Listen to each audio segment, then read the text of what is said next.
Pretty cool flute. That first tune I just kind of made up about a minute before starting this video. This is my review on Blue Bear flutes. So this is the cheap and expensive one, if you want to call it that. I'm not saying that to disparage the actual flute itself. Sorry, I'm kind of sick right now. He has his design etched into the back. The only issue I really have, I have two issues. It's got this glue mark over the over part of the knot. I don't know if that was intentional to seal anything up. That would still put this in the category of a second rather than a brand new flute. But also, it's sanded very nice. It is supposed to be covered in some type of an oil wax coating, which it does not appear to be. So these are the only two things. I could be wrong, because I've used linseed oil to treat wood, and it looks different than this. I mean, olive oil is going to do the same thing. He recommends olive oil and something else on his website. But I will say this much, though. See these holes? He actually burned. He uses like different sizes of hot iron pokers to, after he drills this, he does, you know, final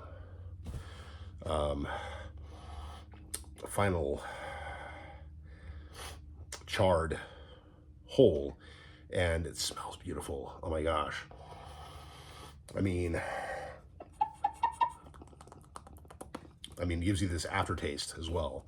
I mean, I don't smoke, but this makes me want to smoke a Cedar peace pipe, just because it gives off that vibe. Geez, I can't even talk right now. I've been sick all weekend. My kid has been sick since Thursday. I got a little bit of rest and relaxation for the moment. So I thought I'd do this video.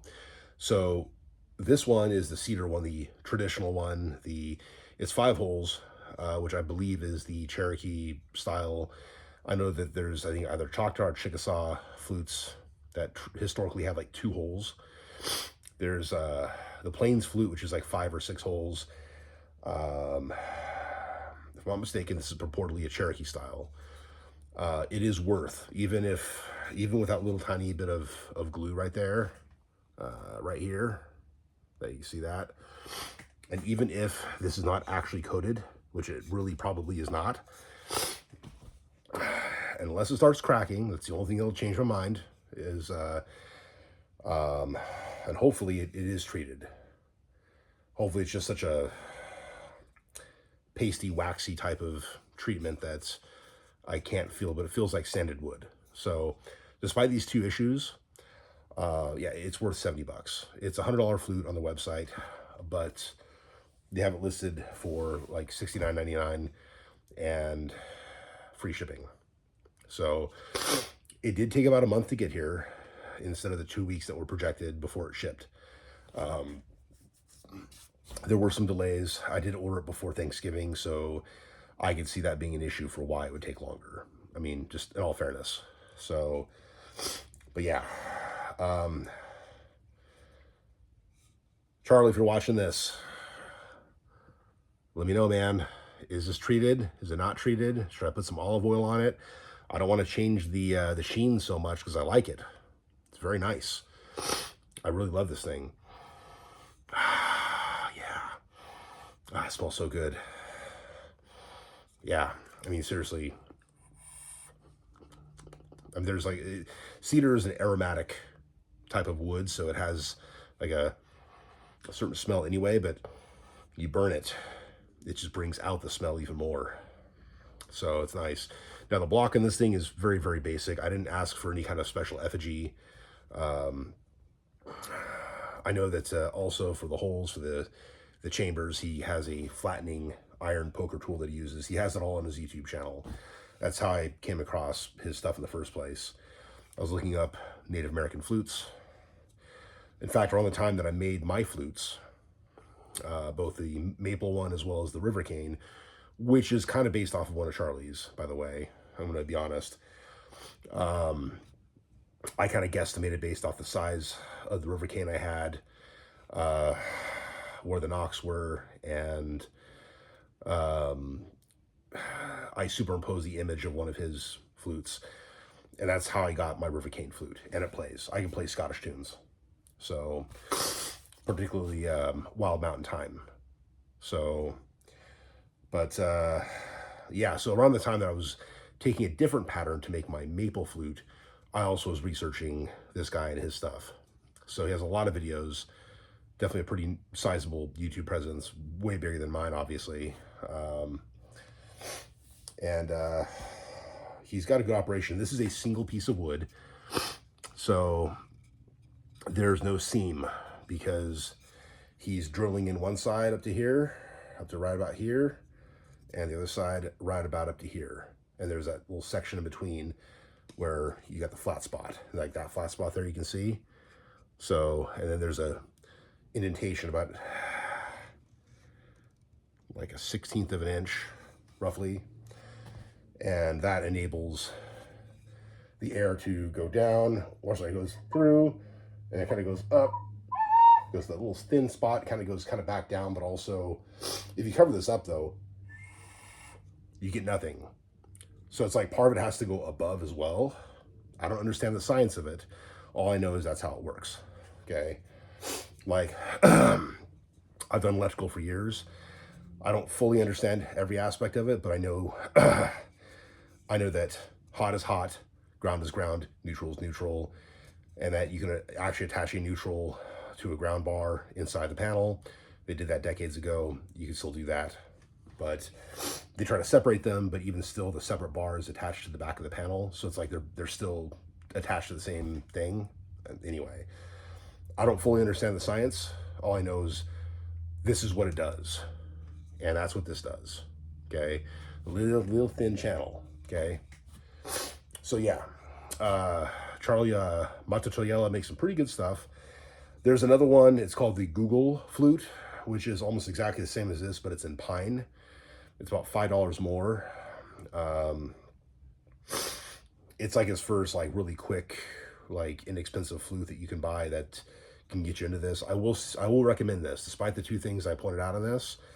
I am enjoying the flute a lot, and I came up with a tune on Saturday. I'm recording this on Monday night, so on Saturday, before I fell asleep and then woke up even sicker than when I fell asleep, I played the flute for a little bit, and I remember this tune. It just kind of came to me all of a sudden, and so I can't remember it right now exactly.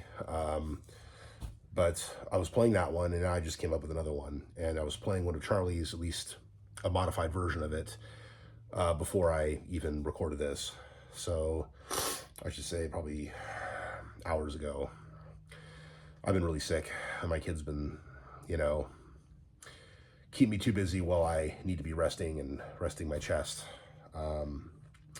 So yeah, I'm sick. I'm sick as a dog. I probably won't go to work tomorrow, but I'm glad that with my kid not jumping around on me right now, I can at least have some time to, you know, play around, you know.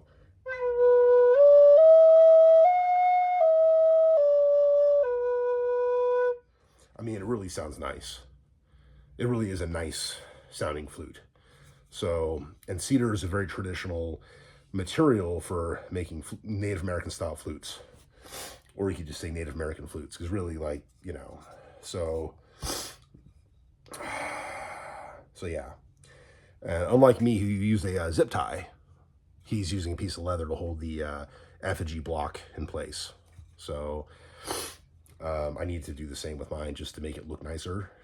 But I mean, whatever works at the time. I need to set up a rack on my wall to start setting up my flutes, whether it be my Native American flutes or my Irish tin whistle or my Scottish bagpipe practice chanter, which I need to start playing with again as well. But that requires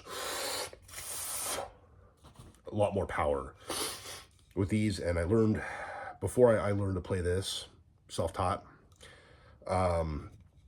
I self-taught myself the tin whistle, and the air power is way different.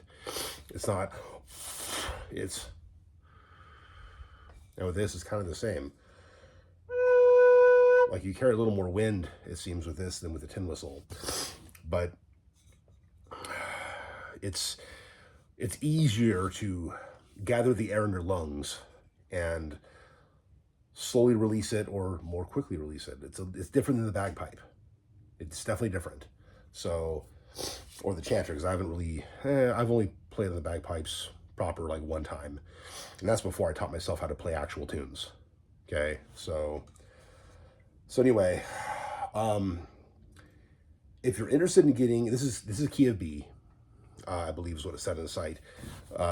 If you're interested in getting into traditional 5-hole Native American flute, I recommend Blue Bear Flutes. He's a nice guy. You can tell by his videos that he's a nice guy, but you can also tell by the customer service. So did it seem like he was copying and pasting some emails? Yeah, kind of, but it looks like he modified parts of it. You see, I know how to write stuff, so I can kind of tell when that's what's going on. So, but the fact that he's making such efforts to make sure that you know that there's a delay in the product, but it's going to get to you soon, you know, because, you know, but after 2 weeks, I did get a hold of him for the first time because I wanted to make sure that it was actually shipping out because, you know, he says like 7 to 14 days, but it took longer to ship out, and then delays, holidays, etc. So, but communication was key, and he's good at that.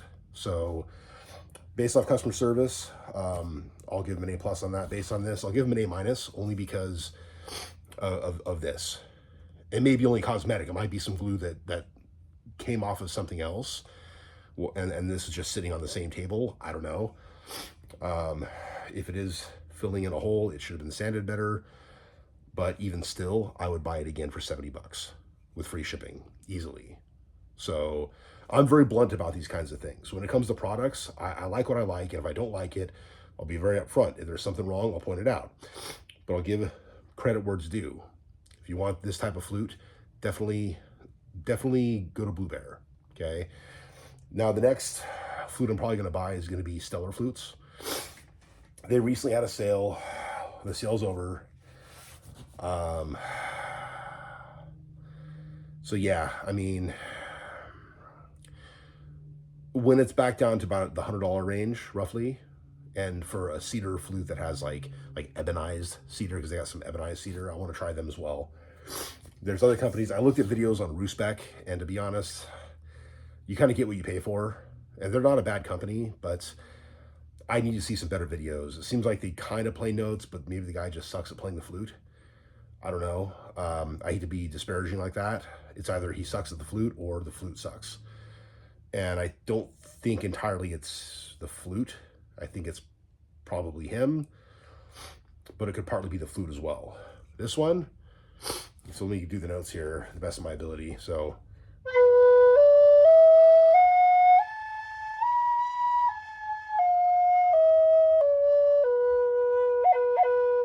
I always like that little grace note when playing native flute. So, easy peasy, right? But if you've never played flute before, I don't know if I recommend or don't recommend this. But because I have played flute, I've played different types of flutes. Again, self-taught. I would say that just keep in mind, like, that second to last hole going towards the top is the biggest one. And literally, when you're doing this, it'll leave little dots on your fingers. You see that? So let me do a little bit better here. Yeah, you see that? So, excuse me. So my hands are kind of big. I have kind of meaty hands, okay? And this one looks like meat. I just pinched it with some pliers recently while on the job. Totally rookie move, but some good pliers too. But I got these meaty hands, okay? So for me, it's really not hard. If you got meaty hands like me, you're a craftsman, you're a carpenter, a plumber, electrician, you're someone who builds and actually does things with your hands like a man, okay? not trying to disparage anybody else, but it is more manly to do things with your own two hands. There's no two ways about that. Okay. If you got big meaty hands like me and Charlie, because he obviously has them too, this would be a good flute. Just keep in mind how to do the notes, how to do the scale. Okay. And there's videos online how to learn to play. This one is a 5-hole, so watch some of Charlie's videos, but I taught myself a harder instrument first. The bagpipe practice chanter is not as easy. There's 7 notes, okay? But, and the fingering's a little bit different. Not totally. It still goes, it still does it in that scale, right? So I've seen some flutes that do like do, right? I just saw that today. That's weird. That's weird to me that would happen, okay? So I like to keep it simple. High pitch to low pitch, okay? And this flute does that. It's simple, keep it smart. Because the bagpipe chanter does that, because the tin whistle does that, and this does that. You can learn one, you can learn the other ones easily enough. Just keep in mind that the tin whistle has 6 holes, the bagpipe chanter has 7 holes, this has 5. So it's going to be a different fingering. The notes are a little bit different too. My bagpipe chanter's scale of, low G, I believe. The tin whistle, I think, was key to D, if I'm not mistaken. And this is key to B. So, but yeah, I'll probably try some Celtic tunes on this and maybe come up with something. I was kind of doing that yesterday. I was like, I got to stop that. I want to do something that sounds more native rather than sounding more Celtic, but you can do whatever you want. I mean, you got guys like Nelson Scotty Harjo Sr. who makes flutes, and he plays Amazing Grace on his. So, I mean, be as diverse as you can with whatever tunes you play on whatever instrument you have. But anyhow, I'm kind of going off on a tangent here about a lot of other things. But long story short, this would be a good flute, I think, someone with big hands like me to start out on. And on the flip side, I would kind of recommend someone to start with a 6 or 7 hole flute to get used to how scales work, just in the more broader sense. But you can start with this and it'd be fine, I think, honestly. But just keep in mind, if you're starting from a more advanced to something a little bit less advanced, this is easier to play now. If you start from something less advanced and go on to that, it might be harder to learn it that way with more holes and more fingers and things like that. So just my experience, not saying I'm an expert, okay? I'm not exactly a professional bagpiper or a flautist or whatever, right? Damn, I hate being sick. This sucks. But I can still smell the cedar, the burned cedar. I'm telling you guys, buy one of these and just smell it. It smells so good. I know it's weird. It sounds weird, but I mean, you could taste it. It's great. I love it. So anyway, thank you, Charlie, for getting this out to me. I'm grateful. Mado, Muskogee, and Watto and Cherokee. And if you see this, definitely let me know if this is supposed to be more treated than it appears, because the image looks like it's actually treated more, not with a lacquer, but with some type of oil. This looks like it's not treated, that it's just sanded. So, and if that's a hazard to the flute itself, because of moisture from my mouth and my lungs into the flute itself, then let me know. So anyways, I love the flute. Thank you so much. Anyone watching, please go ahead and buy one of these.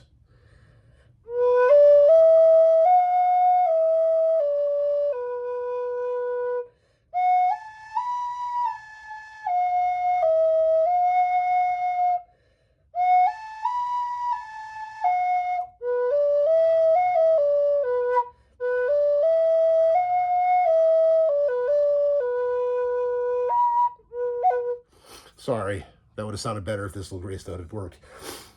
Again, larger hole. Got to keep the fingers on correctly.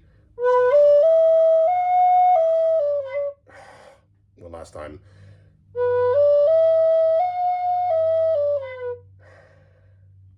One last time.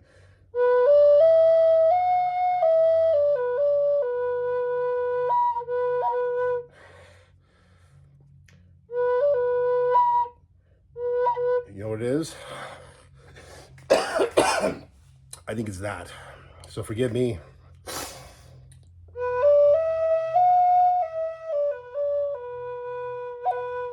There we go. Finally, 5 or 6 times in a row.